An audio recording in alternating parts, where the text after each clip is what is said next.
Lahore new Anarkali بازار میں زوردار دھماکے کے نتیجے میں ایک بچے سمیت 2 افراد جاں بحق اور 29 زخمی ہوئے۔ پولیس نے شک کی بنیاد پر کچھ ملزمان کو گرفتار کیا ہے۔ لاہور کے علاقے نیو انارکلی میں پان منڈی کے قریب خوفناک دھماکہ ہوا جس کی آواز دور دور تک سنی گئی اور خوف باہ راست پھیل گیا۔ دھماکہ اتنا زوردار تھا کہ قریبی عمارتوں کے شیشے ٹوٹ گئے اور وہاں کھڑی کئی موٹر سائیکلوں کو آگ لگ گئی۔ ابتدائی طور پر اسے سلنڈر دھماکہ کہا گیا، تاہم بعد ازاں اس کے بم دھماکہ ہونے کی اطلاع سامنے آئی۔ بم ایک موٹر سائیکل میں نصب تھا اور دھماکے کے بعد زمین میں گڈھا بڑھ گیا۔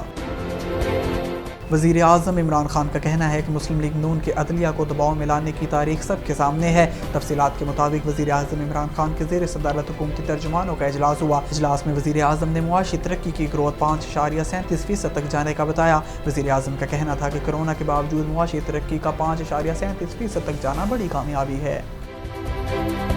کراچی اینٹی کرپشن سندھ نے نسلہ ٹاور کیس میں سابق D G S B C A Manzoor Qadir Kaka سمیت 21 ملزمان کے خلاف مقدمہ درج کر لیا۔ تفصیلات کے مطابق نسلہ ٹاور کیس میں اہم پیش رفت ہوئی ہے۔ اینٹی کرپشن نے مقدمہ درج کر لیا ہے جس میں سابق ڈی جی منظور قادر کاکا سمیت S B C A master plan سابق مختار کار سندھ مسلم سوسائٹی بلڈرز اور دیگر 21 ملزمان کے نام شامل ہیں۔